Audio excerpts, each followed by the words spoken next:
Hello everyone. आज हम लोग पढ़ेंगे लुसेंट का पेज नंबर 5वां, जिसमें है सिंधु सभ्यता। इसके पिछले वीडियो में हम लोग प्रागैतिहासिक काल पढ़ चुके थे, यानी कि लुसेंट का दूसरा भाग प्रागैतिहासिक काल और प्राचीन इतिहास के स्रोत को कंप्लीट कर चुके थे। अब हम तीसरा भाग पढ़ेंगे सिंधु सभ्यता के बारे में। इस वीडियो में हम सिंधु सभ्यता का पूरा डिटेल इन्फॉर्मेशन लेंगे और पूरा सिंधु सभ्यता को कंप्लीट कर देंगे।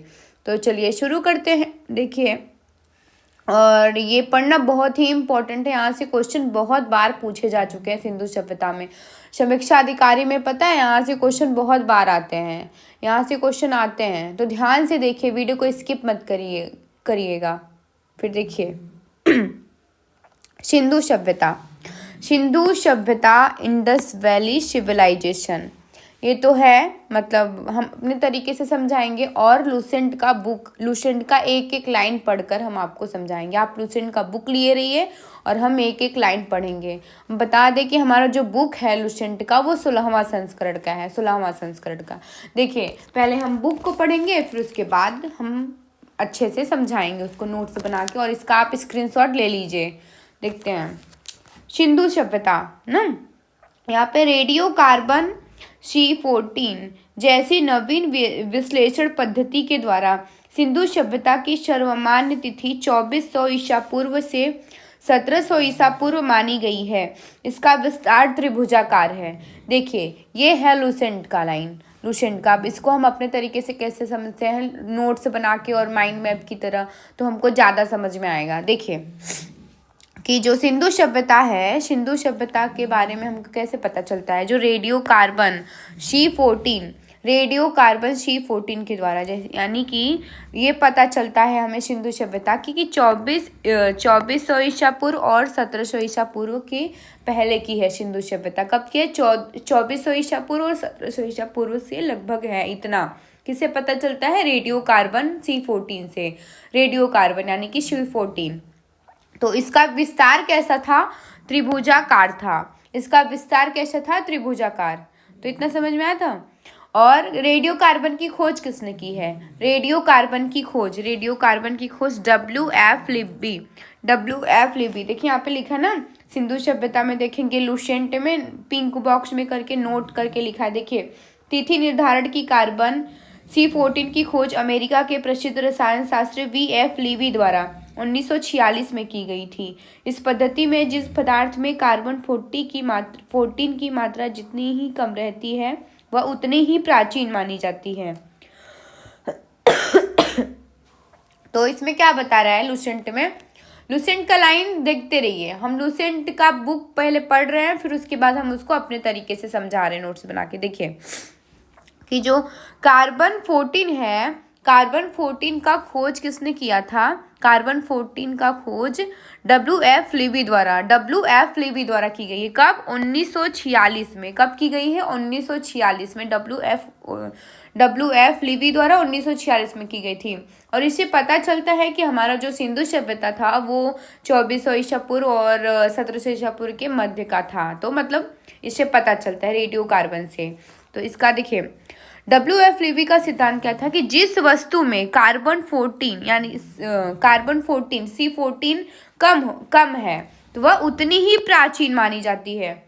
यानी कि WF लिब्बी का कहना था कि जिस वस्तु में कार्बन 14 की मात्रा बहुत कम होती है, वो तो उतनी ही प्राचीन मानी जाती है। जिसमें कार्बन की मात्रा कम होती है, वह उतनी ही प्राचीन मानी जाती है। तो ये किसका कहना था? WF लिब्बी का कहना था। तो इतना समझ में आया। अब देखिए, लुसेंट में हर एक पॉइंट को एरो करके दिया रहता है ना लुसेंट में, तो हम उस लाइन को, हर एक लाइन को समझाएंगे। तो आप बुक लिए रहिए और देखते रहिए। हम बुक का एक पार्ट भी नहीं छोड़ रहे, एक एक लाइन समझा रहे हैं, तो ध्यान से देखते रहिए। अगला लाइन है, सिंधु सभ्यता की खोज 1921 में राय बहादुर दयाराम साहनी ने की थी। देखिए, सिंधु सभ्यता की खोज कब हुई? 1921 ईस्वी में। सिंधु सभ्यता की खोज 1921 ईस्वी में की थी। 1921 ईस्वी में हुई। किसने किया था खोज? राय बहादुर दयाराम साहनी। सिंधु सभ्यता के खोजकर्ता कौन है? राय बहादुर दयाराम साहनी ने 1921 में किए थे खोज। तो इतना समझ में आया। अब अगला लाइन है, देखिए लूसेंट में पहले देखिए, सिंधु सभ्यता को आगे ऐतिहासिक, प्रोटो हिस्टोरिक अथवा कांस्य ब्रोंज युग में रखा जा सकता है। इस सभ्यता के मुख्य निवासी द्रविड़ एवं भूमध्य सागरीय थे।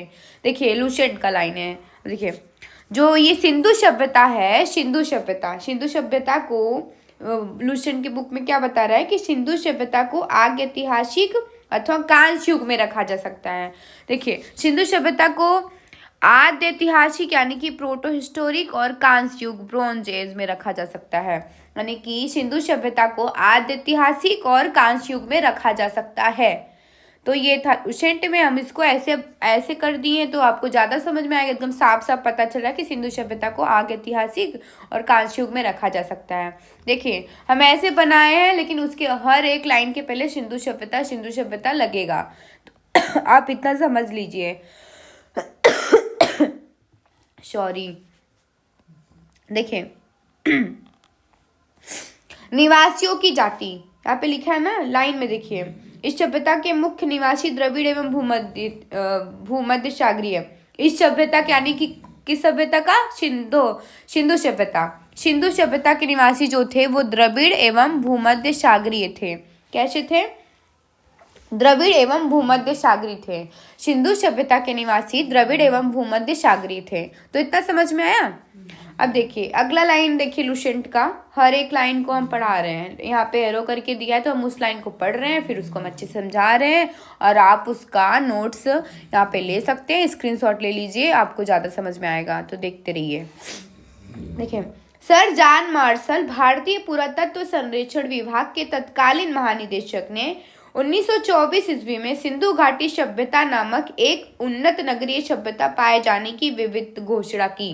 देखिए क्या 1924 ईस्वी में सर जॉन मार्शल ने यानी सर जॉन मार्शल ये कौन थे? भारतीय पुरातत्व सर्वेक्षण विभाग के तत्कालीन महानिदेशक थे। सर जॉन मार्शल कौन थे? भारतीय पुरातत्व सर्वेक्षण विभाग के तत्कालीन महानिदेशक थे। सर जॉन मार्शल ने 1924 ईस्वी में सिंधु घाटी सभ्यता को एक उन्नत नगरीय सभ्यता पाए जाने की घोषणा की।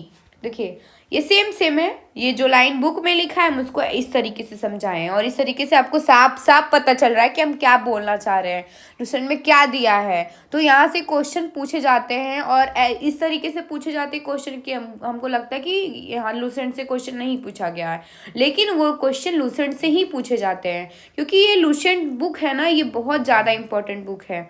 तो देखते रहिए ध्यान से, हर एक लाइन समझिए लूसेंट का। तो इतना समझ में आया।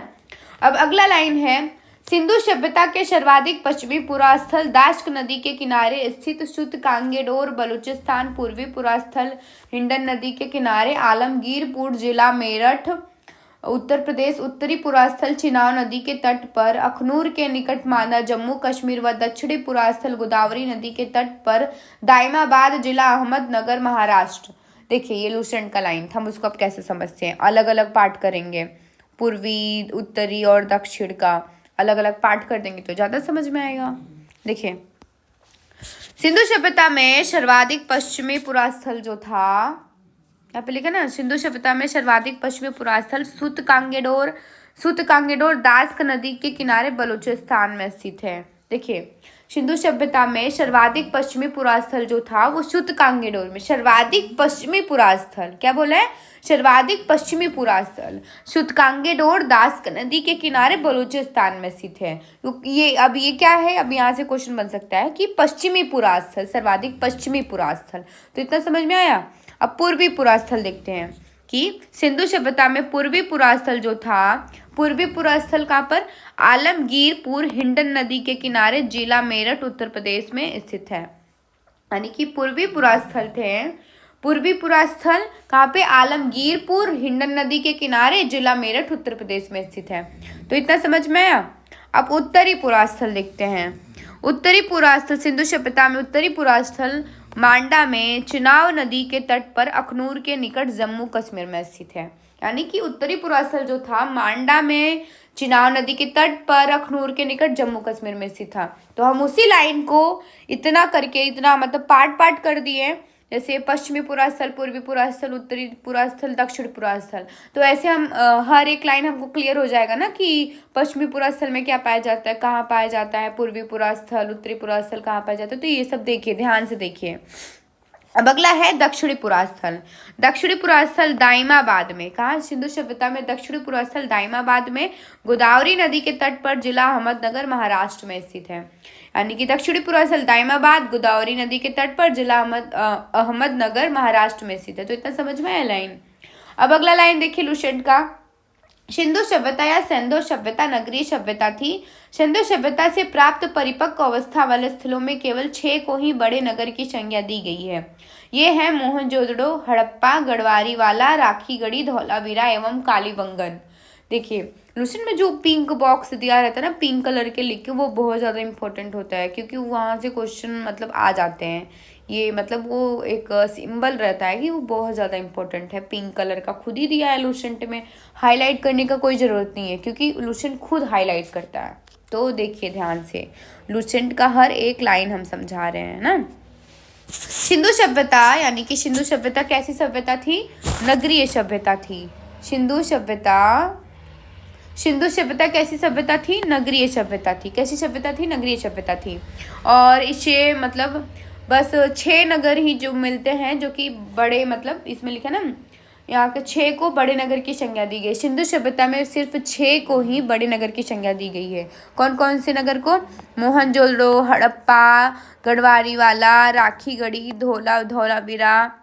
धौलावीरा, कालीबंगन, इन 6 को सिंधु सभ्यता में बड़े की संज्ञा दी गई है, इन 6 नगरों को। तो इतना समझ में है।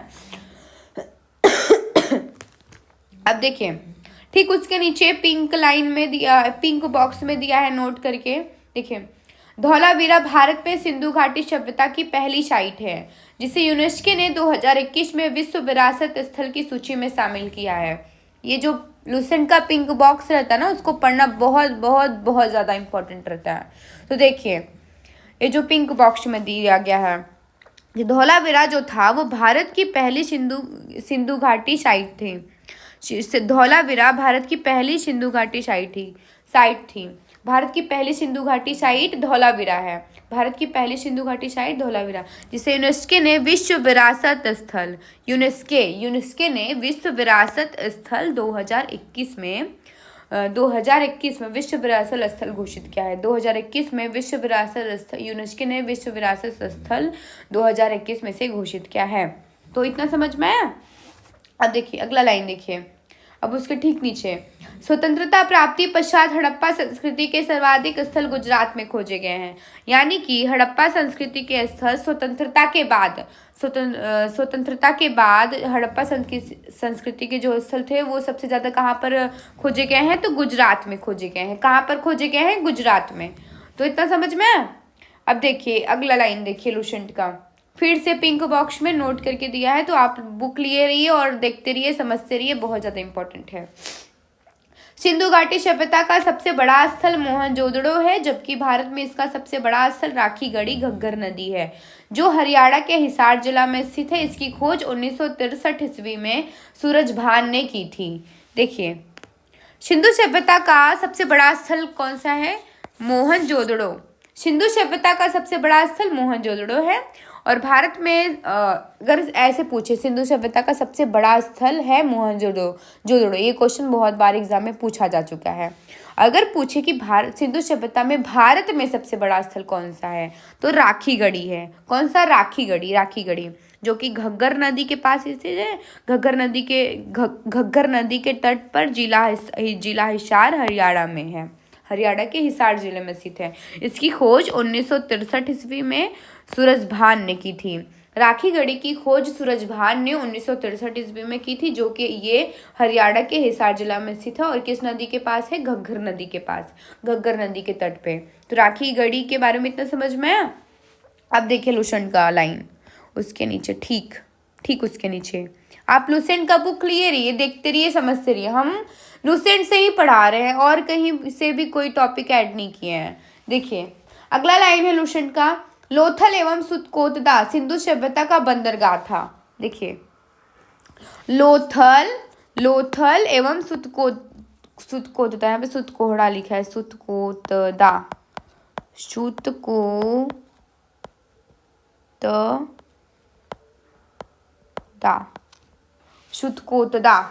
सुतकोतदा, यहाँ पे त है, सुतकोतदा।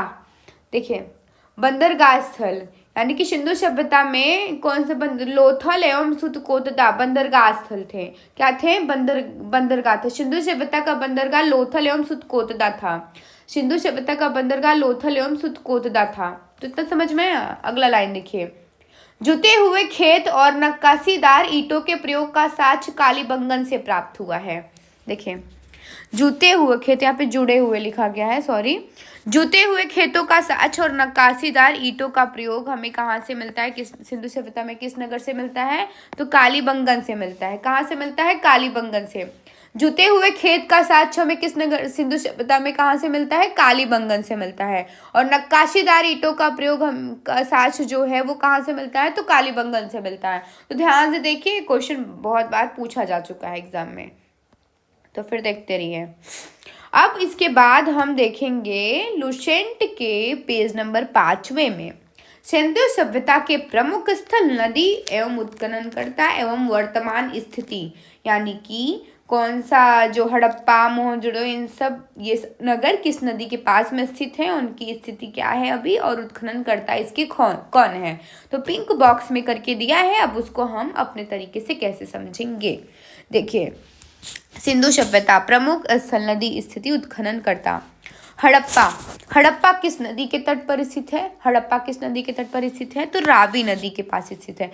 हड़प्पा रावी नदी के पास स्थित है। एक और ये कहाँ पर है? पाकिस्तान, पंजाब के साहिवाल जिले में। यहाँ पे लिखा है ना, पाकिस्तान के पंजाब प्रांत का साहिवाल जिला, तो पाकिस्तान के पंजाब साहिवाल जिले में स्थित है हड़प्पा। तो ये था हड़प्पा। और हड़प्पा के उत्खननकर्ता कौन है? हड़प्पा के उत्खननकर्ता कौन है? दयाराम साहनी 1921 में। हड़प्पा के उत्खननकर्ता दयाराम साहनी 1921 में, और उसके बाद माधव स्वरूप वत्स 1926 में किए थे। अब लेकिन पहले का ही ज़्यादा मान होता है, उसके बाद से कोई खोज कर रहा है या नहीं कर रहा है उसका ज़्यादा मान नहीं होता। एग्जाम में क्वेश्चन आता है तो दयाराम साहनी ही लिखे जाते हैं। तो अब देखिए मोहनजोदड़ो, अगला है मोहनजोदड़ो। मोहनजोदड़ो किस नदी के पास स्थित है? तो सिंधु नदी के पास, सिंधु नदी के पास स्थित है। और ये अब कहाँ है? पाकिस्तान में सिंध लरकाना जिले में। पाकिस्तान के सिंध प्रांत का लरकाना जिला, पाकिस्तान के सिंध प्रांत का लरकाना जिला। मोहनजोदड़ो के उत्खननकर्ता कौन थे? राखाल दास बनर्जी, राखाल दास बनर्जी, जो कि 1922 में इसका खोज किए थे, 1922 में। फिर उसके बाद मैके जो कि 1927 में किए थे। फिर व्हीलर आए 1930 में किए थे। तो ये था मोहनजोदड़ो। अब अगला है चन्हुदड़ो। चन्हुदड़ो ये किस नदी के पास स्थित है? सिंधु नदी के पास स्थित है। और ये अब कहाँ है? सिंध प्रांत, सिंध प्रांत के पाकिस्तान नवाब शाह जिला में। सिंध प्रांत के पाकिस्तान नवाब शाह जिला में। कहाँ पर? सिंध प्रांत के पाकिस्तान नवाब शाह जिला में स्थित है। इसकी खोज किसने की थी? मैके 1925 में। चन्हुदड़ो के खोज मैके ने 1925 में किए थे। और फिर उसके बाद NG मजूमदार 1931 में आते हैं। NG मजूमदार 1931 में आते हैं। तो फिर ये था चन्हुदड़ो। अब कालीबंगन देखिए, कालीबंगन, कालीबंगन किस नदी के किनारे स्थित है? तो घग्गर नदी के किनारे। यहाँ से क्वेश्चन समीक्षा अधिकारी में पूछे जा चुके हैं, और ये बहुत ज़रूरी होता है कि कौन सा स्थल किस नदी के पास स्थित है। यहाँ से क्वेश्चन आ चुके हैं, तो ध्यान से देखिए। कालीबंगन किस नदी के किनारे स्थित है? घग्गर नदी के। और ये अब कहाँ पर है? कालीबंगन राजस्थान का हनुमानगढ़ जिला में स्थित है। कालीबंगन राजस्थान के हनुमानगढ़ जिला में स्थित है, यानी कि भारत में ही है। राजस्थान के हनुमानगढ़ जिला में स्थित है। इसके उत्खननकर्ता कौन है? अमलानंद घोष 1951 में। अमलानंद घोष जो कि 1951 में इसकी खोज किए थे। अगला है कोटदीजी। कोटदीजी किस नदी के किनारे स्थित है? सिंधु नदी के किनारे। कोटदीजी कहाँ पर है? सिंध प्रांत का खैरपुर स्थान। कोटदीजी कहाँ स्थित है? सिंध प्रांत के खैरपुर स्थान में स्थित है। इसके उत्खननकर्ता कौन है? फजल अहमद 1953 में। फजल अहमद 1953 में। तो इतना समझ में आया।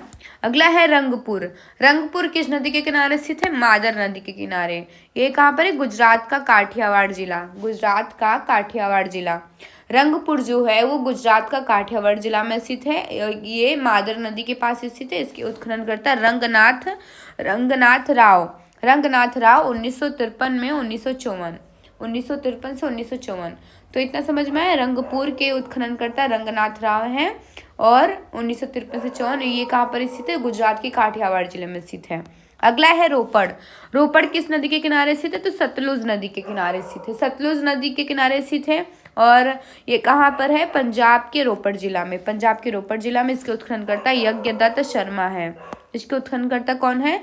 यज्ञदत्त शर्मा है। कब? 1953 से 56। तो रोपड़ समझ में आया। अगला है लोथल। लोथल किस नदी के किनारे स्थित है? तो भोगवा नदी के किनारे स्थित है और ये कहाँ पर स्थित है? गुजरात, अहमदाबाद। देखिए लोथल जो है गुजरात का अहमदाबाद जिला, लोथल जो है वो गुजरात के अहमदाबाद जिले में स्थित है और इसके उत्खननकर्ता रंगनाथ राव 1954 में किए थे, 1954 में। अगला है आलमगीरपुर। आलमगीरपुर किस नदी के पास स्थित है? हिंडन नदी के किनारे स्थित है और ये उत्तर प्रदेश के मेरठ जिले में स्थित है। कहाँ पर? आलमगीरपुर जो है उत्तर प्रदेश का मेरठ जिला में स्थित है। इसके उत्खननकर्ता कौन है? यज्ञदत्त शर्मा 1958 में। यज्ञदत्त शर्मा 1958 में। अगला है सुतकांगेडोर। सुतकांगेडोर कहाँ पर स्थित है? दास्क नदी के किनारे स्थित है। ये कहाँ पर है? अब ये इसकी स्थिति कहाँ पर है? पाकिस्तान मकरान तट के पास। सुतकांगेडोर जो है वो पाकिस्तान के मकरान में समुद्र तट के किनारे है। पाकिस्तान के मकरान तट पे यानी कि समुद्र तट के किनारे है इसकी स्थिति। इसके उत्खननकर्ता कौन है? ऑरल स्टाइन 1927 में। इसको उत्खननकर्ता 1927 में ऑरल स्टाइन ने किए थे इसकी खोज। अगला है बनावली। बनावली स्थल ये कहाँ पर? ये किस नदी के किनारे स्थित है? रंगोई नदी। बनावली जो है वो रंगोई नदी के किनारे स्थित है और इसकी स्थिति क्या है? तो हरियाणा के हिसार जिला, हरियाणा का हिसार जिला। इसके उत्खननकर्ता कौन है? रविंद्र सिंह बिष्ट 1974 में। रविंद्र सिंह बिष्ट 1974 में। अगला है धौलावीरा। धौलावीरा ये किस नदी के पास स्थित है? तो लूनी नदी के। किस नदी के पास में स्थित है? लूनी नदी। ये कहाँ पर स्थित है? गुजरात के कच्छ जिला, गुजरात का कच्छ जिला, गुजरात का कच्छ जिला। इसके उत्खननकर्ता कौन है? जेपी जोशी 1967 से 68 तक और उसके बाद रविंद्र सिंह बिष्ट 1990 में, 1990 में। तो इतना समझ में आया। अगला है सोतका। सोतका स्थल ये किस नदी के किनारे स्थित है? सातीकोर, सातीकोर। यहाँ पे सादी गौर है, सादी गौर, सादी कौर, सॉरी, शादी कौर। सोतका किस नदी के पास स्थित है? सादी कौर के पास। इसकी स्थिति अब क्या है? बलूचिस्तान, बलूचिस्तान में है ये बलूचिस्तान में है और सादी कौर नदी के तट पर है और इसके उत्खननकर्ता कौन है? जॉर्ज डेल्स 1962 में, जॉर्ज डेल्स 1962 में। तो ये समझ में आया सिंधु सभ्यता के प्रमुख स्थल, नदी उत्खननकर्ता एवं वर्तमान स्थिति। तो ये था लुसेंट, पेज नंबर 5वां। अब उसके नीचे देखते हैं। देखिए अगला है, अब ठीक उसके नीचे फिर से एरो करके दिया ना, देखते रहिए। घरों के दरवाजे और खिड़कियां सड़क की ओर न खुलकर पिछवाड़े की ओर खुलते थे। केवल लोथल नगर के घरों के दरवाजे मुख्य सड़क की ओर खुलते थे। देखिए घरों के जो दरवाजे और सिंधु सभ्यता में घर के दरवाजे एवं खिड़कियां मुख्य सड़क की ओर न खुलकर, मुख्य सड़क की ओर न खुलकर पीछे की ओर खुलते थे, पीछे की ओर खुलते थे। लेकिन एक अपवाद ये भी था कि घरों के दरवाजे मुख्य सड़क की ओर केवल लोथल में ही खुलते थे। लोथल में खुले हुए, यहाँ पे लिखा है ना, केवल लोथल नगर के घरों के दरवाजे मुख्य सड़क की ओर खुलते थे। तो यानी सिंधु सभ्यता में मुख्य, जैसे कि हम लोग का दरवाजा है तो हम लोग सामने से खोलते हैं ना, पीछे से थोड़ी ना खोलेंगे। तो सिंधु सभ्यता में सामने से नहीं खोलते थे, पीछे की ओर खोलते थे। लेकिन एक अपवाद भी था कि घर के दरवाजे मतलब लोथल में सामने की ओर खोलते थे, जैसे हम लोग की तरह, हम लोग की तरह। तो सोचो जो सिंधु सभ्यता के लोग थे और आज के लोग में कोई ज़्यादा अंतर नहीं था, बस उनके पास मोबाइल वगैरह वगैरह नहीं था। बाकी वो जो जीवन जीते थे ना, हम लोग की तरह आधुनिक जीवन जीते थे वो लोग। तो देखिए इतना समझ में आया। अगला लाइन है कि बुक में देखिए पहले सिंधु सभ्यता में मुख्य फसल थी गेहूं और जौ, यानी कि सिंधु सभ्यता की मुख्य फसल कौन सी थी? गेहूं और जौ है। सिंधु सभ्यता की मुख्य फसल गेहूं और जौ है। देखिए, वो मिठास के लिए शहद का प्रयोग करते थे। वो मिठास के लिए किसका प्रयोग करते थे? शहद का प्रयोग करते थे। और लुसेंट में देखिए, मिट्टी से बने हल का साक्ष्य बनमाली से मिला है, कि मिट्टी से बने हल का साक्ष्य कहाँ से मिला है? बनमाली। बनमाली। मिट्टी से बने हल का साक्ष्य कहाँ से मिला है? बनमाली से। सिंधु सभ्यता में मिट्टी से बने हल का साक्ष्य बनमाली से मिला है। तो ध्यान से देखिए, समझ रही है। अब अगला है, रंगपुर एवं लोथल से चावल के दाने मिले हैं जिनसे धान की खेती होने का प्रमाण मिलता है।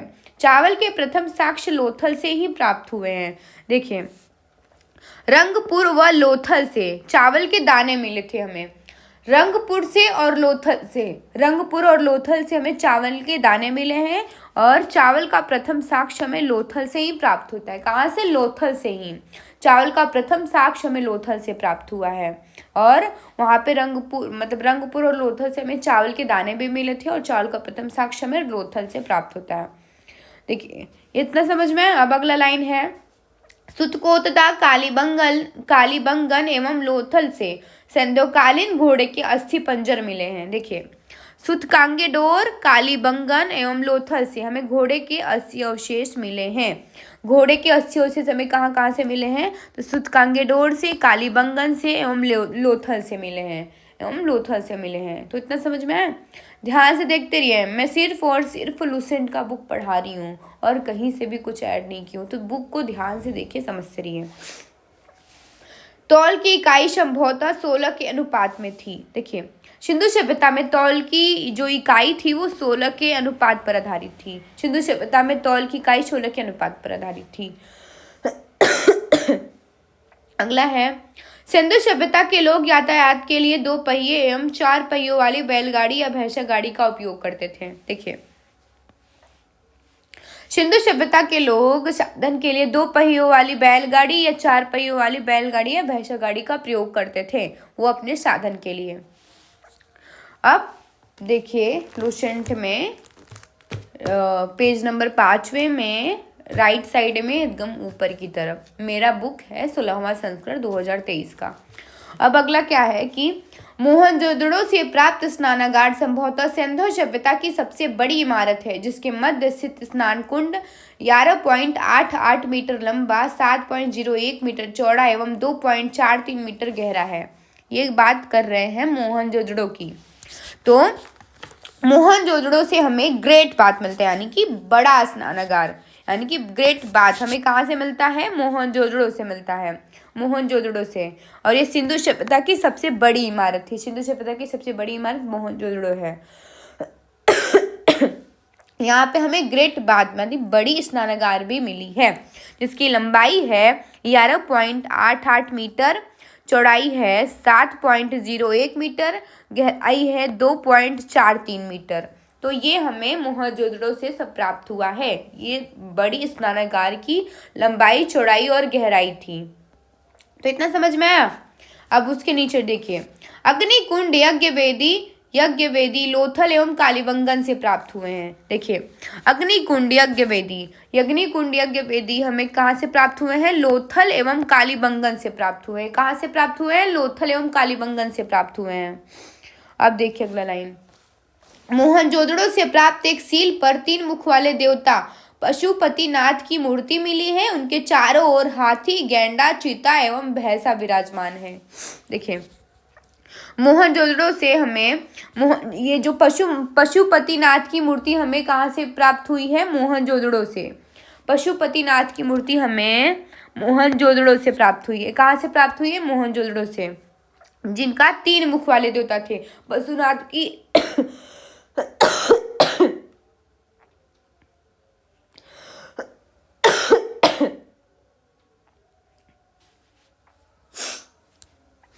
जो पशुपतिनाथ की जो मूर्ति थी, ये 3 मुख वाले देवता थे। ये हमें कहाँ पर मिले हैं? मोहनजोदड़ो से मिले हैं। इनके चारों ओर हाथी, गैंडा, चीता एवं भैंसा विराजमान था। तो ये मूर्ति हमें मोहनजोदड़ो से मिली है। ध्यान से देखते रहिए। और मैं इस तरीके से पढ़ा रही हूँ, जो ये मैं दिखा रही हूँ, इसको स्क्रीनशॉट ले लीजिए और इसका नोट्स बना लीजिए, क्योंकि ये बहुत इंपॉर्टेंट है और यहाँ से क्वेश्चन बहुत बार आ चुके हैं एग्जाम में।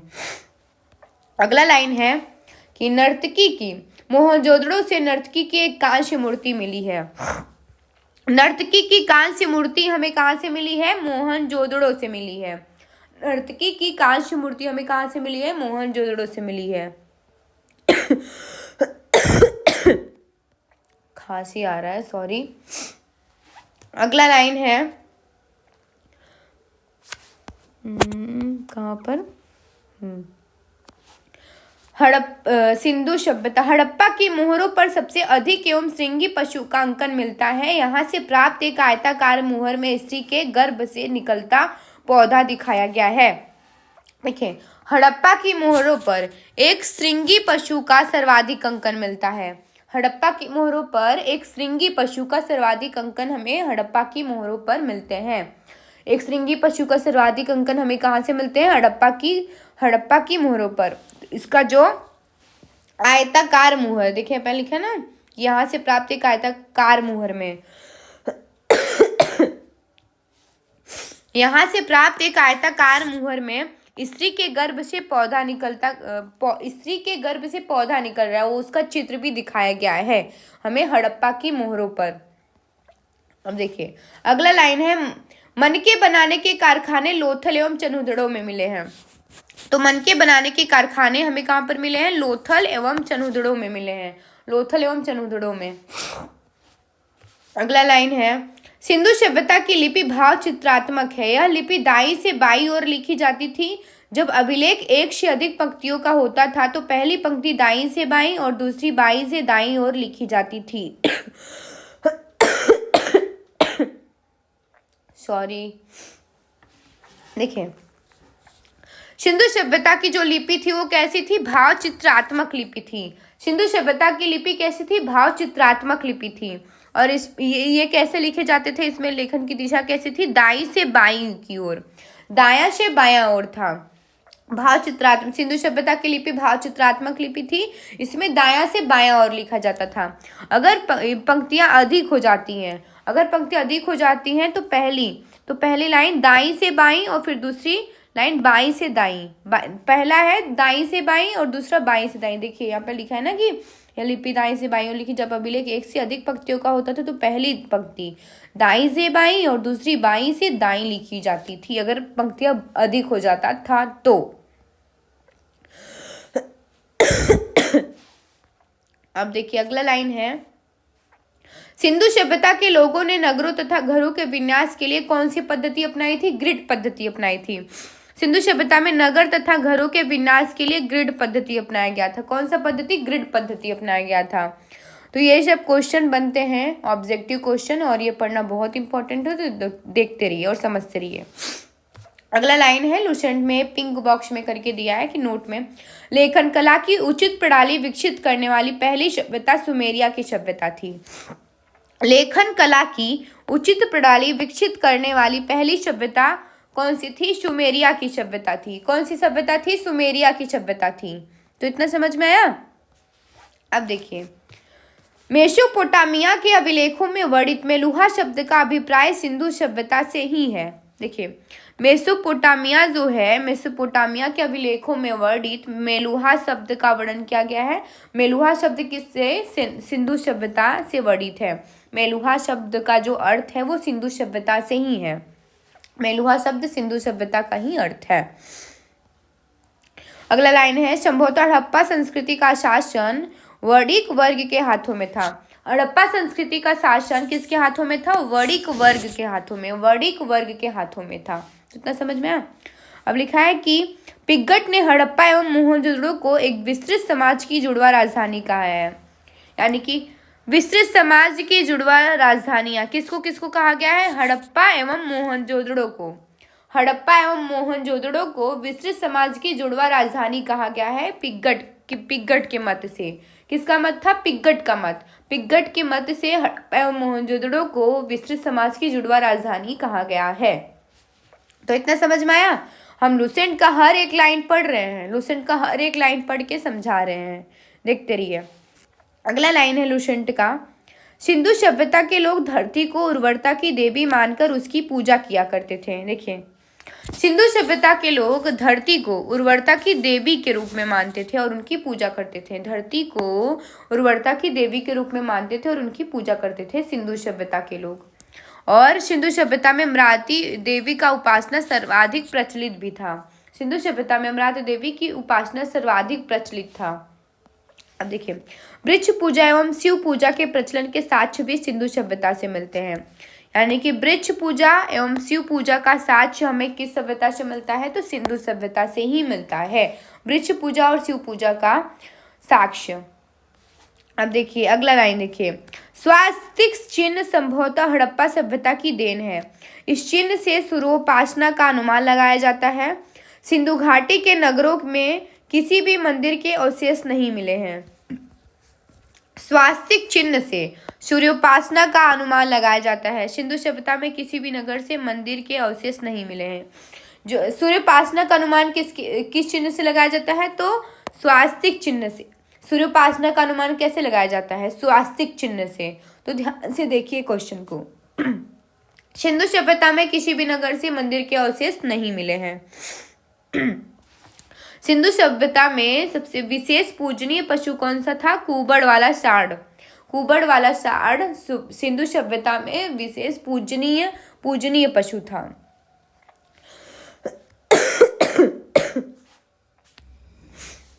अगला लाइन है, स्त्री मूर्तियां, मिट्टी की मूर्तियां अधिक मिलने से ऐसा अनुमान लगाया जाता है कि सिंधु समाज अमरावती सतात्मक था।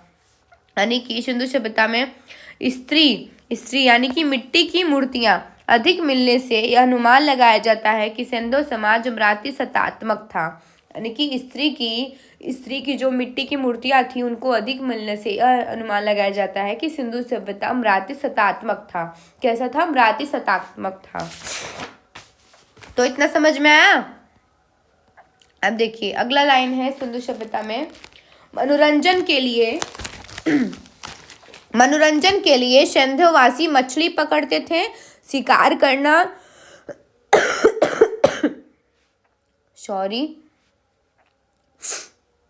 मनोरंजन के लिए सिंधुवासी मछली पकड़ना, शिकार करना, पशु पक्षियों को आपस में लड़ाना, चौपड़ एवं पासा खेलना आदि साधनों का प्रयोग करते थे।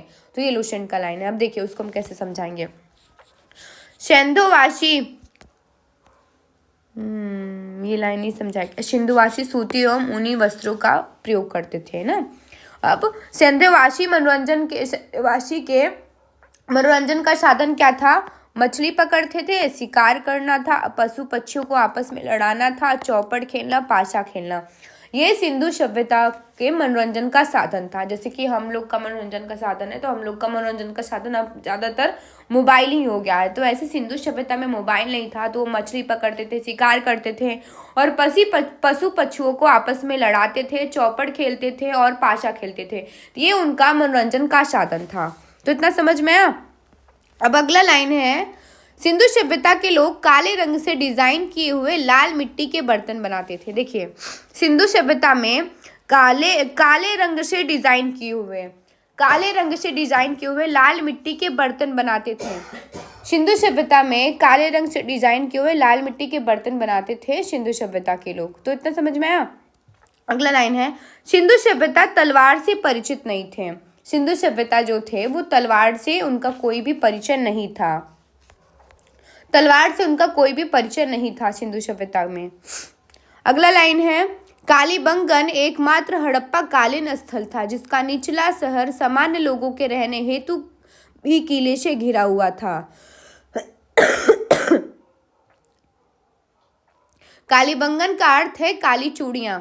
यहाँ से पूर्व हड़प्पा स्तरों के खेत जोते जाने और अग्नि पूजा की प्रथा के प्रमाण मिले हैं कालीबंगन से। देखिए, कालीबंगन जो था वो एकमात्र हड़प्पा कालीन स्थल था। कालीबंगन एकमात्र हड़प्पा कालीन स्थल था। यहाँ से निचला शहर भी किले से घिरा हुआ है। यानी कि निचला शहर भी सामान्य लोगों के रहने हेतु भी किले से घिरा हुआ था। कालीबंगन का अर्थ होता है काली चूड़ियाँ। कालीबंगन का अर्थ है काली चूड़ियाँ।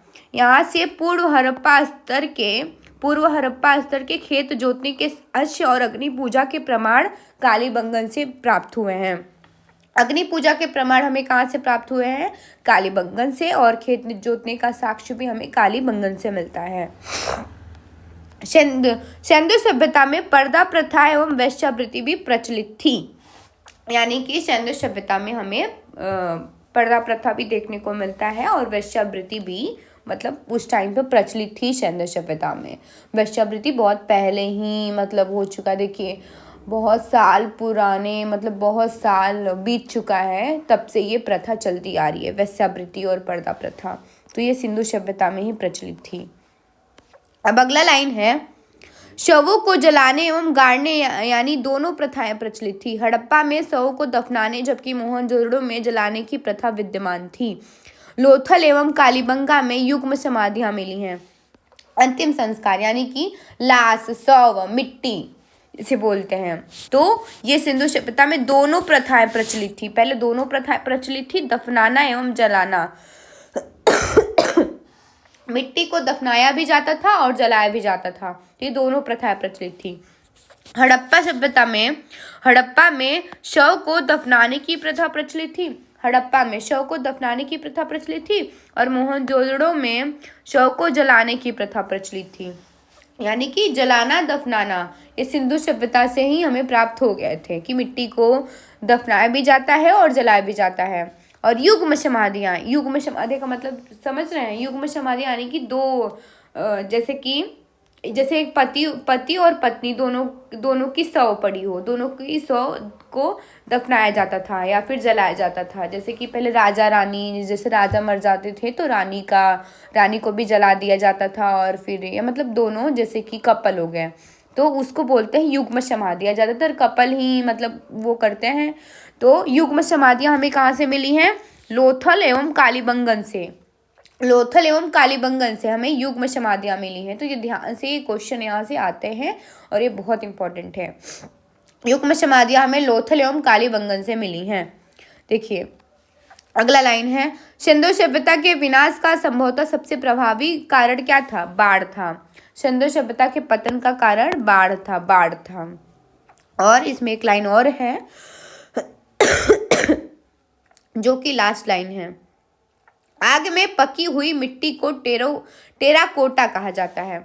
आग में पकी मिट्टी को क्या कहा जाता है? टेराकोटा। आग में पकी मिट्टी को टेराकोटा कहा जाता है। तो ये था लुसेंट में, बस इतना ही दिया है जिसे हमने इस वीडियो में पूरा कंप्लीट कर चुका। देखिए लुसेंट में इतना ही था सिंधु सभ्यता के बारे में, और ये लास्ट लाइन था कि आग में पकी मिट्टी को टेराकोटा कहा जाता है। हमारा बुक है 16वां संस्करण, वो पेज नंबर 6 में जाके सिंधु सभ्यता पूरा कंप्लीट हो चुका है, ख़त्म हो गया है। और इसके बाद आता है चौथा भाग लुसेंट का, वैदिक सभ्यता, प्राचीन भारत का वैदिक सभ्यता आता है इतिहास में। तो ये था लुसेंट का चौथा भाग, जो वैदिक सभ्यता को हम नेक्स्ट